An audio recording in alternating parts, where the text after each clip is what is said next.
આમ સમજાવી અને અક્રૂરની પાસે આવીને કીધું, કાકા રથ આંકો, આ તો પ્રેમ નગરી છે, નહીં જવા દે, ગાવને નહીં.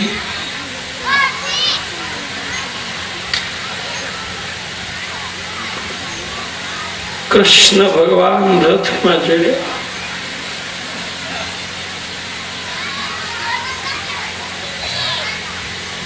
અક્રૂરે લગામ હાથમાં લીધી અને જેવા ઘોડાના ડાબલા ઉપડ્યા અને રથના પૈડામાં વાસ સાંભળ્યો, તારો દીજે.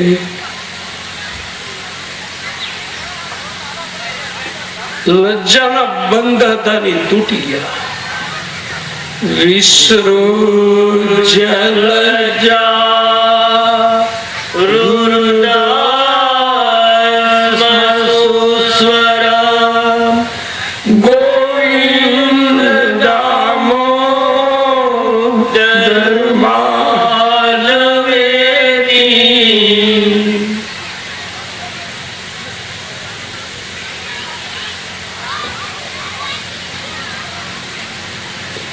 લજ્જાના બંધ તૂટી ગયા. ગોપીઓ પાછળ દોડતી દોડતી ગઈ. હે ગોવિંદ, હે દામોદર, હે માધવ, તું વ્રજ ને અનાથ ને ઉજ્જડ ન બનાવ. આમ કરતા કરતા ગોપીઓ પાછળ પડી મૂર્છિત થઈ ગઈ. રથ ધીમે ધીમે ચાલવા માંડ્યો અને યશોદા માં એને સાંભળ્યું. ગાંડા જેવી થઈ ગયેલી માં બે બાકડી બનીને દોડતી આવતી જોઈ. કનૈયા પાછળ જોઈ ગયા તો યશોદા ને ગાંડાની જેમ દોડતી આવતી. અક્રૂર ને કીધું, કાકા રથ ઉભો રાખ, માં આવે છે. કૃષ્ણ ભગવાન રથમાંથી ઉતરી નોરી ગાંડા જેવી માં એના પાલવમાં જઈને લપેટાઈ ગયા. એને કીધું, માં કેમ પાછળ આવે છો? યશોદા કે, દીકરા હું એક વાત ભૂલી ગઈ, એ તને કેવા આવી. તો કે માં શું ભૂલી ગઈ? એના કાનમાં કીધું, દીકરા હું તારી માં નથી, હું તારી ધાવ છું. ક્યાં તો કનૈયે મોઢાડો હાથ દીધો તો, માં હું યશોદા નંદન, હું નંદ નંદન છું. માં દીકરાનું અદ્ભુત મિલન છે. આ વાણીનો વિષય નથી, આ અનુભૂતિનો વિષય છે. કૃષ્ણ ભગવાનનો નિરપેક્ષ નિરાકાંક્ષ પ્રેમ. કોગદી માર્ગે હાલી તો જો, પ્રભુની સંગ જરા પ્રીત તો લગાવી જો, પ્રભુની સંગ જરા પ્રીત તો લગાવી જો, પ્રભુના કામે જરા હાથ તો લગાવી જો, પ્રભુના કામે જરા હાથ તો લગાવી જો, થશે ખાલી પો જીવન નો દૂર દૂર દૂર, થશે ખાલી પો જીવન નો દૂર દૂર દૂર.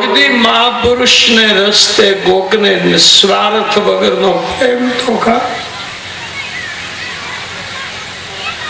હું એક જાટકે લડી નાખું, મારી આ તાસીર છે, પણ શું કરું, પાવ મેં પ્યાર કી જંજીર છે.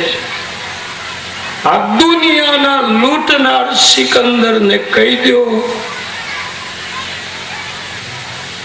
કે દિલની દુનિયા જીતે એ ખરો આલમગીર છે. કોકની કોકને નિસ્વાર્થ પ્રેમ કરી તો જો.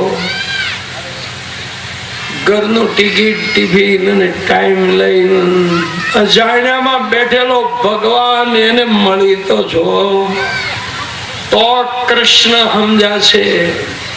નકર તો આ બધું નવલકથા જેવું લાગે. નિસ્વાર્થ પ્રેમ કરીજો તો ખબર પડે. આ મા દીકરાનું અદભુત મિલન છે. આ ખાલી વાણીનો વિષય નહીં, અનુભવ ગમ્ય છે. मिटा दे अपनी हस्ती को अगर कुछ मर्तबा चाहे दाने खाक में मिलकर गुले गुलजार होते. આ ત્યાં સુધી ન સમજાય. અમારે દરિયાપટ્ટીમાંથી એક ગ્રુપ એક વખત ઉમરગાંવની ભક્તિ ફેરીમાં જુનાગઢના ગામડામાં ગયેલું, કેશોદ તાલુકાના. હવે એ દરિયાકાંઠાનો કોળી યુવાન, બે દંપતીમાં બે સિંગલ. એ કે અમે જેને ઘરે ઉતર્યા ને એ ખેડૂત હતો. ને અમે 6 દિવસ રોકાણા. 6 દિવસે સવારમાં અમારે જવાનું હતું ઉમરગામ. એટલે અમે સવારમાં જેને વહેલા જાગ્યા, તો હું વહેલો જાગ્યો ને ત્યાં એ ખેડૂતની બા છે ને એ રડતા હતા. એટલે કે મેં એના છોકરાને પૂછ્યું કે બા કેમ રડે છે? તો કે ભાઈ તમે જવાના છો ને એટલે બા રડે છે. એટલે કે હું એ બા પાસે ગયો કે બા અમે જરૂર આવશું, શા માટે રડો છો? ત્યારે એને કીધું ભાઈ અમારા ઘરે અમારા વેવાઈ વેલા આવે, અમારા હગાવાલા આવે, પણ તમે નિસ્વાર્થ કૃષ્ણની ગીતા લઈને આવનારા, નિસ્વાર્થ પ્રેમ કરનારા અમારા ઘરમાં કેદી આવશો? એ કે હું હજી એને સમજાવતો હતો કે એનો દીકરો કે ગાડી લઈને આવ્યો. રેલવે સ્ટેશન આઘું હતું એટલે અમારો સામાનની ગાડીમાં ભર્યો અને એટલી વારમાં 25 જુવાનડા આવી ગયા, 25-50 બહેનો આવી ગઈ. અમે 500 જણાને કે અમને વિદાય આપવા આવ્યા. બધા મળતા હતા, પણ આ કોળી યુવાન છે ને એ બહુ કઠણ દિલનો હતો. એનું પૂર્વ જીવન છે ને એ થોડું કડક હતું. એ કે બધા ઢીલા પડે, પણ હું કડકમાં હતો. પણ કે ગામના પાદરમાં શરમાળિયા દાદાનું મંદિર આવ્યું ને ત્યાંથી કે મેં બધાને કીધું પાછા વળો તમે ભાઈ, હવે અમે ફરી વખત આવશું એમ કહીને કે હું બધાને વિદાય આપતો હતો. ત્યાં એક કે 17 વર્ષનો છોકરો 6 દી અમારી હારે રહેલો, એ છોકરો કે મારા ગળામાં હાથ નાખીને રડી પડ્યો. એ વખતે કે હું આવો કઠણ માણસ, પણ કે મારી ધીરજ નો. મારો બાપ મર્યો ને ત્યારે મને એટલું બધું દુઃખ નથી લાગ્યું, પણ આ યુવાને મને ઢીલો પાડી દીધો. પછી તો કે અમે રેલગાડીમાં બેઠા, પણ બેઠા બેઠા હું વિચાર કરતો હતો કે હું ભાગવત સાંભળતો ત્યારે મેં એવું સાંભળતો કૃષ્ણ ભગવાન વ્રજમાંથી ગયા ત્યારે ગાયો અને ગોપીઓની બધી રડતી હતી. એ મને બધું નોવેલ્સ જેવું લાગતું, નવલકથા જેવું લાગતું હતું. પણ હું 6 દિવસ કૃષ્ણના રોડે જીવ્યો ને તો મારી જેવા કોળીને જો આટલો પ્રેમ મળ્યો હોય તો એ પ્રેમનો ગોળો ગયો હોય ત્યારે શું સ્થિતિ થઈ હોય. એટલે આ અનુભવ ગમ્ય છે, ખાલી વાણીનો વિષય નથી. મા દીકરાનું અદભુત મિલન. અને પછી યશોદા કે બેટા નાનો હતો ને બહુ મને પજવતો હતો ને એટલે એક દી મેં કંટાળી અને તને બાંધી દીધેલો. એ દીકરા તું ભૂલી જાય.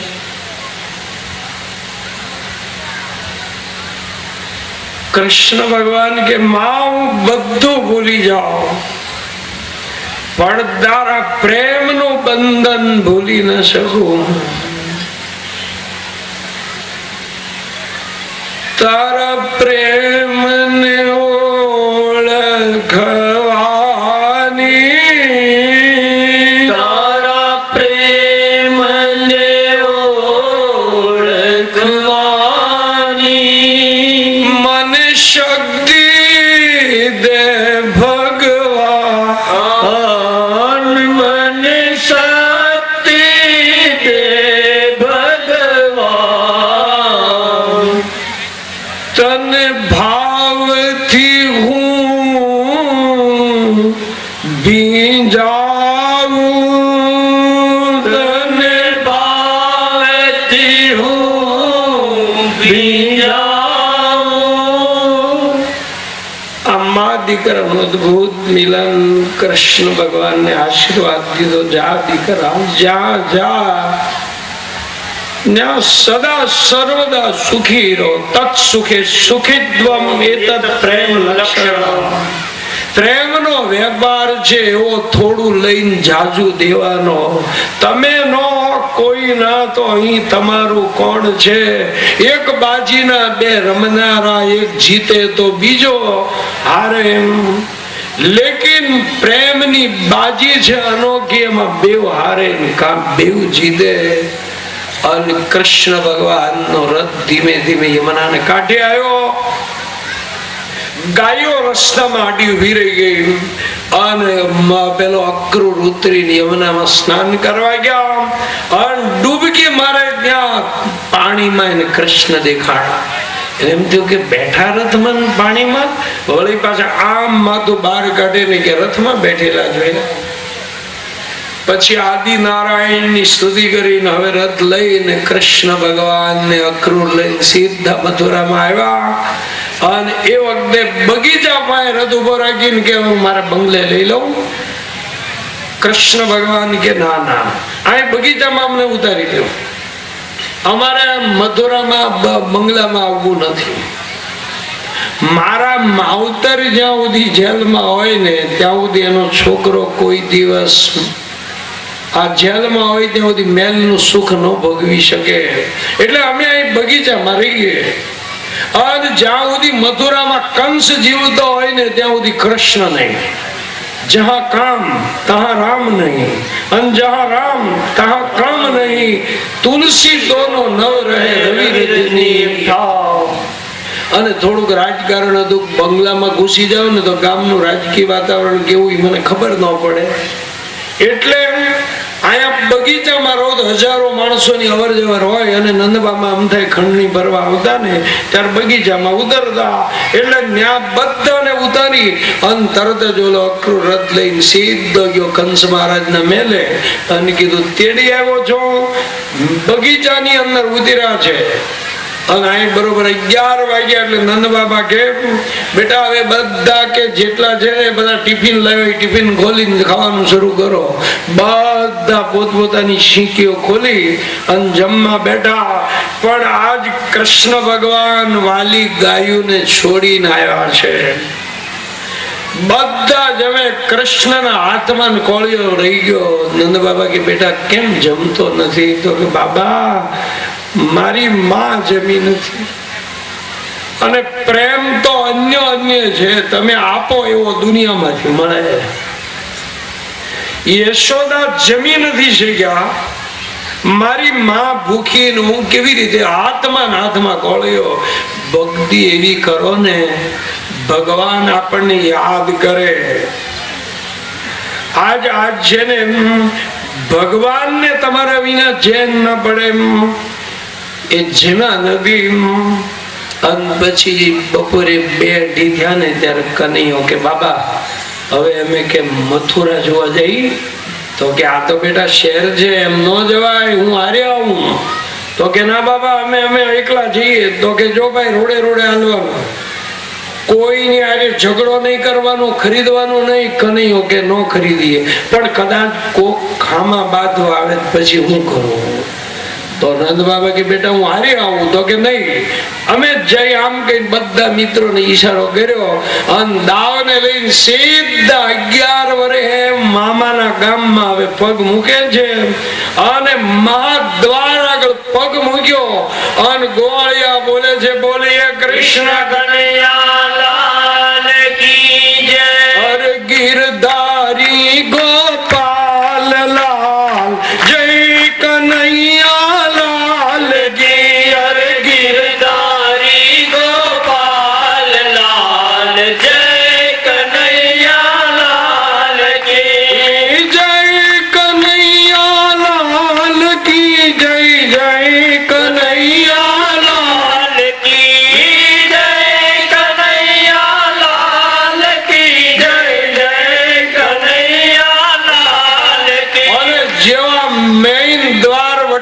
રાજમાર્ગ ઉપર આલ્યા, મથુરાની સ્ત્રીઓને કાને અવાજ પડ્યો, કૃષ્ણનો અવાજ સાંભળ્યો. મથુરાની સ્ત્રી કોક રસોડામાંથી ભાગી, કોક બાળકને હિંચકાવતી ભાગી, કામ કરતી કરતી ભાગી. એક સખી બીજીને કે ચાલો સખી જીવન જોવાને ચાલો રે ચાલો સખી જીવન જોવાને ચાલો રે. એ મથુરાની મહિલાઓ દોડી. આપણે સાંભળી નવાઈ થાય કે કનૈયો તો 11 વર્ષ પછી પહેલો વહેલો મથુરામાં આવ્યો. આ મથુરાની સ્ત્રીને એટલું બધું ખ્યાલ ક્યાંથી? એનું કારણ છે ઓલી ગોપીઓ રોજ ગોરસ વેચવા આવતી, દહીં દૂધ લઈને એ ઘરે ઘરે ભાવ ફેરી કરતી. હો ગૃહે ગૃહે ગોપ વધુ કદમ્બા સર્વે મિલિત્વા સમવાપ્ય યોગમ પુણ્યાની નામાની પઠંતિ નિત્યમ ગોવિંદ દામોદર. હવે બધા ઘરે ગોરસ વેચતી વેચતી ભાવ ફેરી કરતી. ઓલી મથુરાની સ્ત્રીને અવાજ સંભળાયો ને કૃષ્ણનો. ક્યાં ઈ બીજીને કે ઓલી ગોપીઓ વાત કરી, છોકરો આવ્યો. બધી મહિલાઓ ફૂલ ચોખા લઈને અટારીમાં ઉભી રહી ગઈ. અને એક બીજીને કે ઓલો જો મોઢા ગળાયેલો જાય છે ને એ દાવ છે, ગૌર વર્ણનો, એ કૃષ્ણનો મોટો ભાઈ. અને ઓલો વાહે વાહે વયો જાય છે ને શ્યામ વર્ણ, એ શ્રી કૃષ્ણ છે. આમ કહી અને મથુરાની સ્ત્રી ફૂલ ચોખાથી એને વધાવે. જે લીલા ખાતી હોય ને એ બધી આંખ સામે લાવો ને તો એવું ચિત્ર તમારા હૃદયની અંદર બેહતું જાય. આજ મથુરાની સ્ત્રીઓ આમાં તન્મય બની છે. કૃષ્ણ દર્શન કરીને એની અનેક વાતો કરે, પણ રાજમાર્ગમાં હાલ્યા જાય ને ક્યાં તો કંસ મહારાજ નો ધોબી અક્કડતાથી હાલ્યો આવે, સેવકોના હાથમાં કપડા, અને આ તો રાજનો ધોબી એટલે થોડોક અક્કડતો હોય જ ને. મામલતદાર કરતા એનો પટ્ટા વાળો થોડો અક્કડ હોય. સુરત દાદો નો તપે ને એટલી તમે જોજો રેતી તપે. અરે પિત્તળની રકેબીમાં તમે ચા પીવો ને તો ચા ઠરે, પણ રકેબી અડવા ન દે. એમ ગમે એમ તો આ તો કંસનો ધોબી અક્કડતાથી હાલ્યો આવે. કનૈયો સીધો જેની પાસે જઈને કે ભાઈ આટલા બધા કપડા કોના? અન ધોબી ખીજાણો કે તમારા બાપ દાદા આવા કોઈ લુગડા ભર્યા છે? પૂછે જો કોના છે કપડા? જીવવું હોય તો વયા જાઓ વૃંદાવન ભેગા, નગર હમણાં પોલીસ ને બોલાવું છું, જેલ ભેગા કરી દેશે. ગામડાના ગમાર, એ ગામડાના ગમાર કીધું. અને કનૈયો જેને મિત્રોની વચમાંથી છલાંગ મારી, જોરદાર મુષ્ટિકા ધોબીના મોઢા પર મારીને ઈ જેને બેટમાંથી સિક્સર ઉડાડે ને એમ માથું ઉડાડ્યું. અને એ સીધું જઈને ચોકમાં પડ્યું. બધા વેપારીઓ રાજી થઈ ગયા. બસ ગામમાં કોક આવો જોતો તો લ્યો. અત્યાર સુધી બધા થાપલો થા કરવા વાળા હતા, એ બધા ઓલા સેવકો કપડા મૂકીને ભાગી ગયા. કનૈયા જેને મિત્રોને કીધું ફીટ લાગે પહેરો, એના હાથથી અડે ને એને ફિટિંગ આવી જાય. ઓલો દરજી છે ને એ કોકનો આણું સીવતો હતો ને એ ભાળી ગયો. એને તરત જ આણું નાખ્યું ખૂણામાં અને સીધો બહાર આવીને કૃષ્ણને કે વૈયાવો અંદર, હું તમને બધાને ફિટિંગ કરી દઉં. એ બધાના કપડા ફિટિંગ કરીને મીંડ્યો પહેરાવા. બધા બાળકોની પહેલી જ પ્રતિજ્ઞા હતી ને કે વ્રજમાં બધાને અંગ ઢાંકવા વસ્ત્ર મળે પછી હું કપડા પહેરું. બધાને પહેરાવ્યા. ગોપ બાળકો તો ભાવ રાજી જાય. કીધું એ કનૈયા જોતો ખરો આ કપડામાં હું કેવો લાગુ? બહુ સરસ. તો કે આમાં ક્યાંય મારા પીળા હાથ થઈ જાય ખરા? કનૈયો કે મહેનત કરીએ ગોઠવાઈ જાય. તારે કે મારા લગ્ન થાય તો તું મારી જાનમાં આવે. કનૈયો કે ભાઈ તારું થતું હોય તો હું તો દોહરા ઉપર બેહીને હારવા જાઉં. બધાને આવી રીતના સેલા કપડા પહેરાયા. અને ઓલા દરજીએ કામ બહુ કર્યું ને. કૃષ્ણ ભગવાન હામું હામું જોઈ રહ્યા, વગર બોલાવે તે મારા મિત્રોને ફિટિંગ કરી દીધું ને. જ્યાં આગળ ઉપર કળજુગ આવે છે તારી બોલબાલા થશે. 2 રૂપિયાની કોકડી અને પગની મહેનત. જા દાળ ભાત શાક રોટલી માંથી નહીં જા. ત્યારથી તમે જો દરજી ગેટી મારે કે પછી અહીંથી જઈ ઠેઠ મુંબઈ રે, કલકત્તા રે, પણ એ દાળ ભાત શાક રોટલી ભાત ન જાય. અમારે એક વખત ઘરે લગ્ન હતા ને બધા ઘરના મને કે ભાઈ કે તમે એકલો કે રોજ ધોતિયું પહેરીને આટા મર્યા કરો, તે કે સૂટ સીવરાવો ને. તે મને ખોટો ચડી ગયો, કીધું બનાવરાવો ને, કીધું આપણે લગાડીએ, મેં કઈ ગુનો કર્યો. એટલે પછી સફારી શિવરાવી, અને શિવરાવીને પછી લગ્ન પતી ગયા ને પછી ઓલા દરજી પાસે ગયો ને દરજીને કીધું હે ભાઈ તે મારા એક જોડી લુગડા સીવે એનું શું દેવાનું? તો મને કે 450 આપો ને. મેં કીધું તું ભાઈ નથી પી ગયો ને, એક જોડી સીવવાના 450? એને કીધું 650 લઉં પણ કાકા તમારા બાયા ઓછા. તારે સાંભળી ગયું ઠીક, આ કૃષ્ણ ભગવાનના આશીર્વાદમાં આલ્યો જાતો લાગે. અને પછી જેને ત્યાંથી આગળ વધ્યા ને કે ઓલો સુદામ નામનો માલિક કરણિયામ ફૂલની હાર લઈને નીકળ્યો. એને કીધું એ ક્યાં જા? તો કંસના મલ્લોના ગળામાં હાર પહેરાવા. તો કે ત્યાં બધું વાયરિંગ બળી ગયેલું છે. આ મારા મિત્રો ને ગળામાં બધાને આ એક હાર પહેરાવા. અને એને ઓલે ના કે ખબર પડી ગઈ હતી ધોબીને માર્યો છે. એટલે એને કઈ આનાકાની કર્યા વગર કરંડિયો આપી દીધો. અને કને બધાના ગળામાં એક ફૂલનો હાર પહેરાયો. ક્યાં આમથી કુબજા નીકળે, ચંદનનો વાટક્યો હાથમાં લઈને જાતી હતી. એને કીધું એ ક્યાં જા? તો કે કંસના મલ્લના કપાળમાં લેપ કરવા જાઓ. તો કે